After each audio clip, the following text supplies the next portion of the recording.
Byju's exam prep आपकी civil सेवा परीक्षा की तैयारी के लिए एक प्रवेश द्वार की तरह रहा है। हम अपने YouTube चैनल के जरिए 2023 में आपके लिए और भी बेहतर प्रयास करने जा रहे हैं। 3 जनवरी 2023 से द हिंदू समाचार पत्र विश्लेषण प्रतिदिन दोपहर 12 बजे से लाइव होगा, जिसमें आप अपने पसंदीदा शिक्षक के द्वारा अपनी पढ़ाई कर सकते हैं। इतना ही नहीं, इस प्रतिष्ठित परीक्षा को उत्तीर्ण करने में आपकी सहायता हेतु नए साल के लिए और भी ज्यादा पहले हमारी तरफ से आपके लिए आयोजित की जा रही हैं। हमारे YouTube चैनल को अभी सब्सक्राइब करें और अपने सिविल सपने को उड़ान दें। नमस्कार, Byju's exam prep IAS Hindi platform पर आपका स्वागत है। दोस्तों, आज हम लोग 31 दिसंबर 2022 के द बिग न्यूज में चर्चा करेंगे व्हाट इज ट्रिपल टेस्ट सर्वे। तो इस तरह से हम लोग इसमें डिस्कस करेंगे कि ट्रिपल टेस्ट फार्मूला क्या है, इससे पहले उत्तर प्रदेश सरकार में किस फार्मूले को अपनाया जाता था, इन सब बिंदुओं पर चर्चा करेंगे। क्या है इसका पूरा मामला। तो दोस्तों, यहाँ पर आप देख सकते हैं what is triple test survey which UP is to carry out for OBC quota in urban local bodies. So the Allahabad High Court recently ordered the Uttar Pradesh government to hold urban local body election without reservation for OBCs, as the triple test requirement for it had not been met. तो दोस्तों, Allahabad high court ने हाल ही में उत्तर प्रदेश सरकार को OBC के लिए आरक्षण के बिना स्थानीय निकाय चुनाव कराने का आदेश दिया था, क्योंकि इसके लिए ट्रिपल टेस्ट की आवश्यकता पूरी नहीं हुई थी। तो इसमें हम लोग बात करेंगे कि यह क्यों जरूरी है, इसकी क्या आवश्यकता है। तो दोस्तों, यहाँ पर आप देख सकते हैं स्थानीय चुनाव में ओबीसी कोटा के लिए ट्रिपल टेस्ट सर्वे क्या है।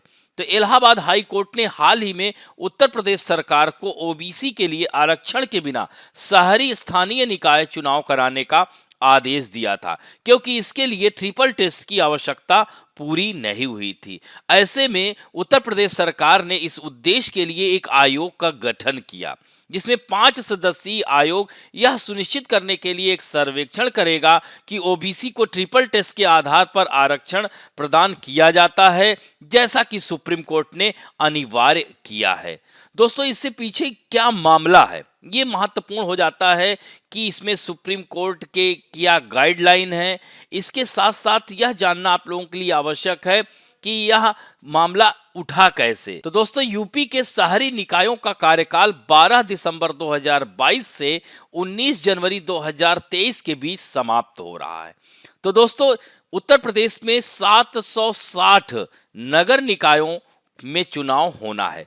इसके लिए राज्य सरकार ने सीटों का आरक्षण भी जारी कर दिया था।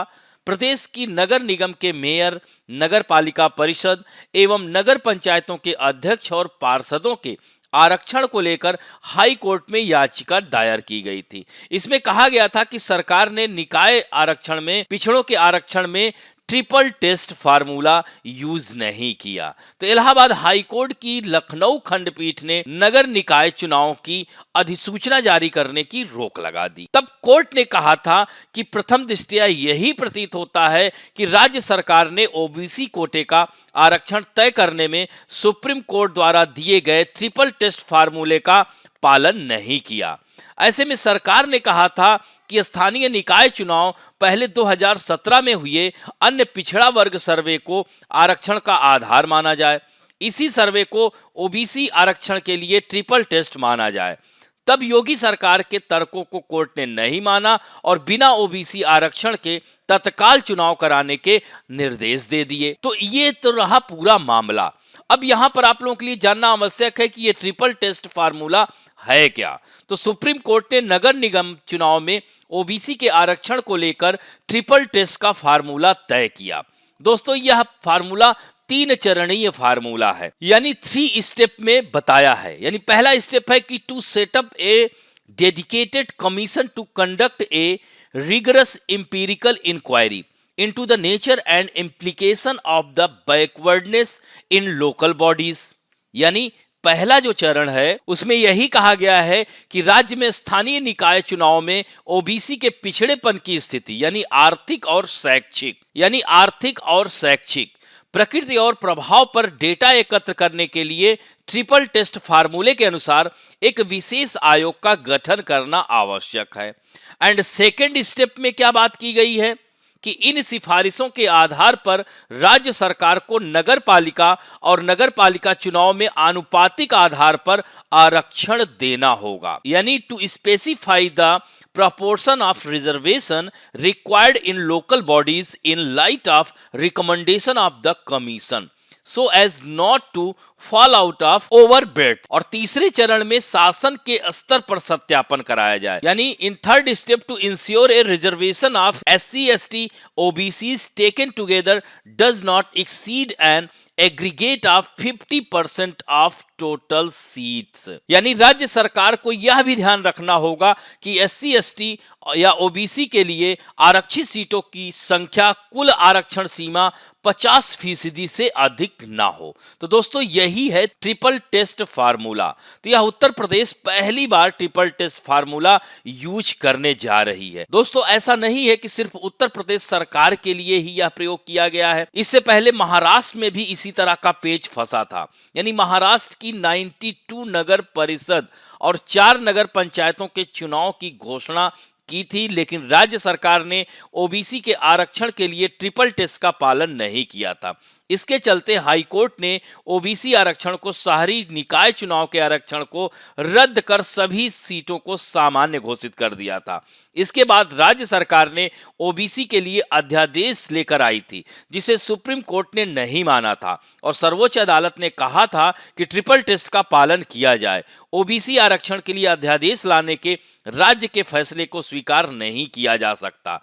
फिर महाराष्ट्र में स्थानीय निकाय चुनाव में अन्य पिछड़ा वर्ग के आरक्षण एक बड़ा राजनीतिक मुद्दा बना हुआ था। उस समय तत्कालीन उद्धव ठाकरे की अगुवाई वाली महाविकास अघाड़ी सरकार ने निकाय चुनाव में ओबीसी आरक्षण दिलवाने के मद्देनजर पूर्व मुख्य सचिव जयंत कुमार बांठिया की अध्यक्षता में 11 मार्च 2022 को बांठिया कमीशन का गठन किया था और आयोग ने राज्य की मतदाता सूची को आधार बनाते हुए एम्पिरिकल डाटा तैयार किया था, यानी अनुभवजन्य, और अन्य पिछड़ा वर्ग को 27% आरक्षण देने की सिफारिश की थी। इसके बाद सुप्रीम कोर्ट ने बांठिया आयोग की सिफारिशों के आधार पर ही स्थानीय निकायों में ओबीसी को आरक्षण देने का आदेश दिया था। इसी तरह से मध्य प्रदेश सरकार में शिवराज सिंह सरकार ने पंचायत एवं नगर निकाय चुनाव में ट्रिपल टेस्ट को अपनाए बिना ओबीसी आरक्षण दे दिया था और राज्य निर्वाचन आयोग ने चुनाव की घोषणा भी कर दी थी। ऐसे में जबलपुर हाई कोर्ट में चुनौती दी गई थी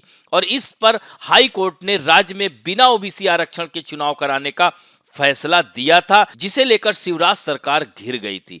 दोस्तों इसी तरह का झारखंड में भी हुआ था और बिहार में भी इसी तरह की घटना घटित हुई थी। तब ऐसे में उत्तर प्रदेश क्या इससे पहले यह प्रक्रिया अपना रहा था? तो उत्तर प्रदेश सरकार ने यही कहा कि 94 के बाद से पिछली सभी सरकारों ने 95, 2000, 2006, 2012, 2017 के चुनाव के लिए एक ही रैपिड सर्वे का इस्तेमाल किया था। यानी the BJP government on said that all previous governments since 1994 had used the same rapid survey for the polls held in 95, 2000, 2006, 2012 and 2017. The arrangement for reservation of backward classes in local bodies was made in UP Municipality Act 1916.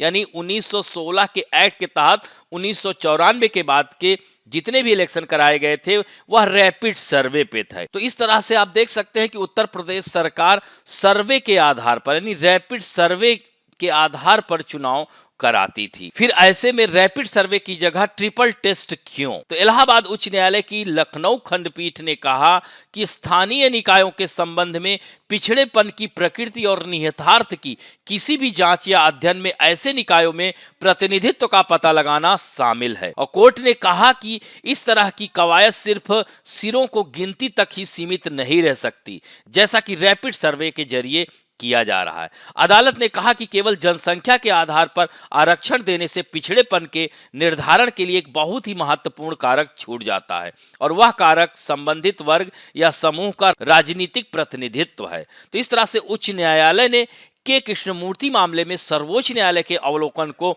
उद्धृत किया।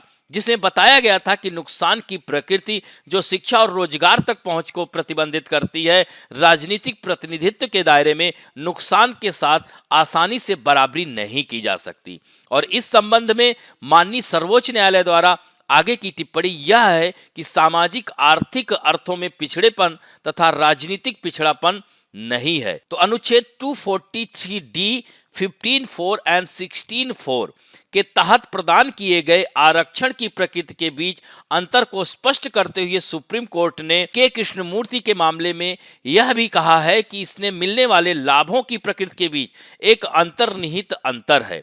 एक तरफ शिक्षा और रोजगार तक पहुंच है तो दूसरी तरफ जमीनी स्तर पर राजनीतिक प्रतिनिधित्व।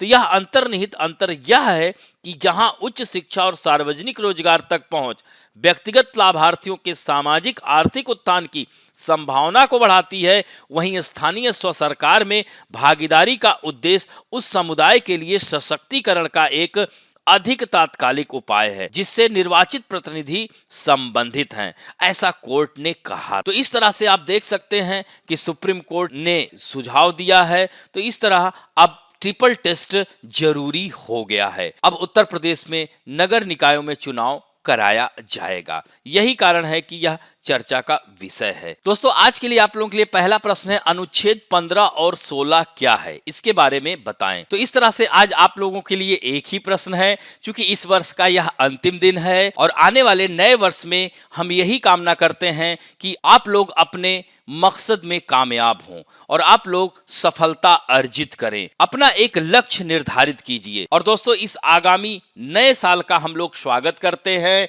और नए वर्ष पे ढेर सारी आप लोगों को शुभकामनाएं।